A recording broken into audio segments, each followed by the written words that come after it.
그러면 좀 더 추가적으로 더 살펴볼 것이 있는지도 확인을 해보도록 하죠. 오늘은 뭐 혼자서 약해요, 팀장님.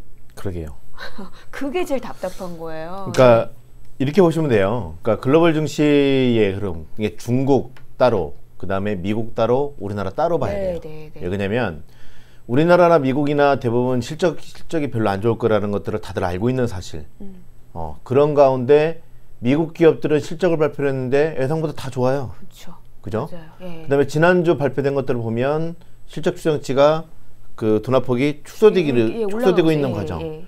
야, 그러면 미국 입장에서는 실적 발표되면서 상당히 긍정적인 내용들이 나오면서 그의 투자 심리가 개선이 되면서 올라갔어요. 자, 그러면 우리나라는 어떠냐? 우리나라 실적 발표하는데 대부분 다 나빠요. 네.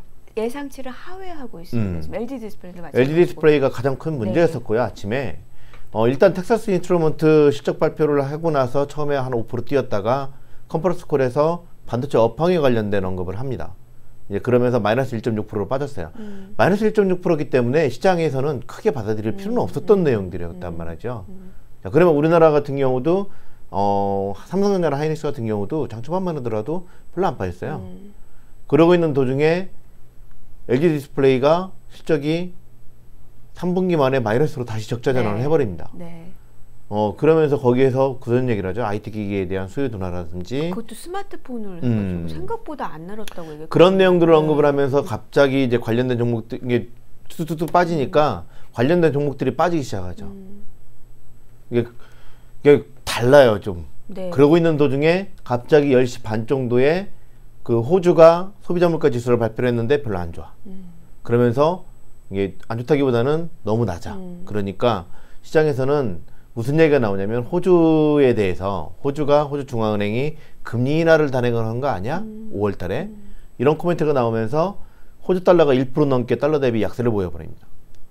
그러면은 이게 문제가 뭐냐면 그 호주 달러가 약세를 보인다는 뜻은 전반적으로 물가 상승 압력이 높지 않기 때문에 대체적으로 뭐 여러 가지 문제점들이 있으면서 경기 둔화 이슈로 확대 해석될 수가 있었거든요. 그러다 보니까 우리나라 달러 원 환율이 급등을 해버립니다.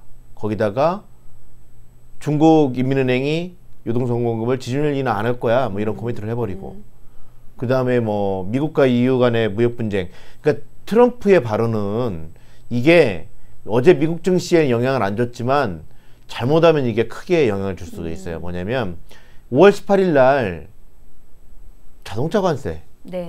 그러니까 뭐냐면 할리데이비슨을 얘기를 들면서 할리데이비슨 왜 그 언급을 했냐면 할리데이비슨이라는 오토바이 회사는 그렇게 큰 규모는 아니에요. 근데 문제는 뭐냐면 미국 사람들의 입장에서는 할리데이비슨은 거의 뭐 하나의 미국을 상징하는 뭐 그런 그렇죠. 그러다 보니까 아니 이게 피해를 봐? 보복할 거야 뭐 이런 식으로 언급을 했다는 뜻은 뭐냐면 달리 해석을 하면 자동차 관세 부과하겠다는 뜻으로 해석될 수밖에 없어요. 그렇게 돼버리면 우리나라 같은 경우 특히나 유로존 경기 둔화 이슈나 이런 것들이 불가질 수가 있기 때문에 우리나라에는 악재성 재료죠 그게.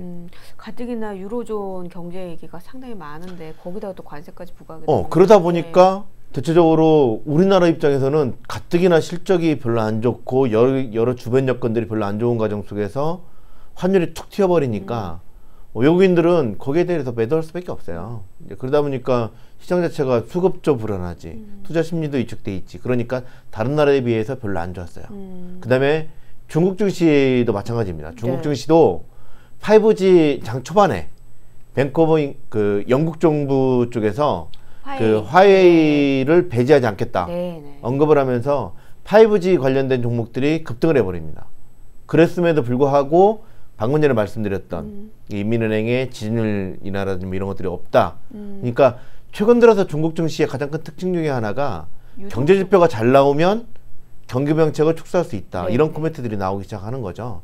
이제 그러면서 그게 1% 넘게 급락을 해버립니다. 중국 증시가. 그러면서 이제 투자 심리가 위축돼 있는 상황에서 외국인은 선물을 엄청나게 때리면서 우리나라 증시를 빠졌죠.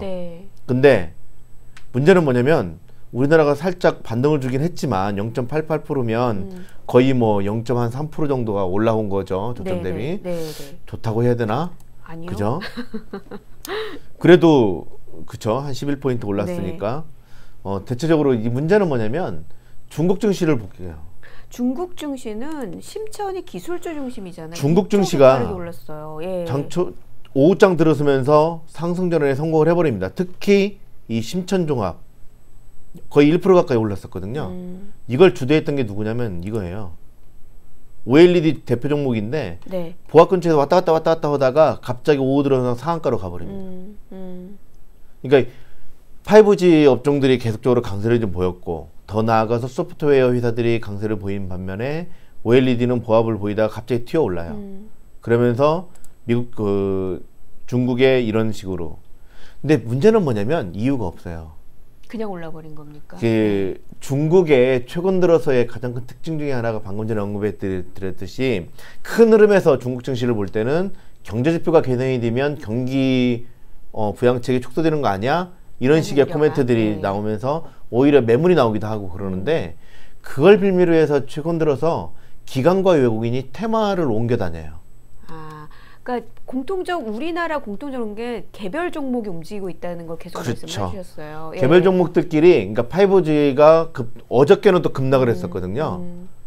그 전날은 또 급등했다가 5G가 급등했다가 어제 급락했다가 오늘 다시 급등을 하고 이런 식으로 테마를 옮겨 다니면서 움직이고 있어요. 특히나 외국인과 기관이.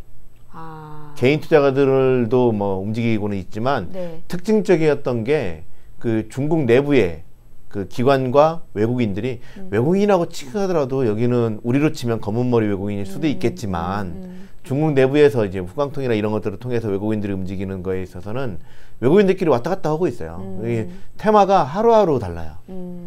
그러다 보니까 중국은 또 다른 거죠. 한마디로 말해서.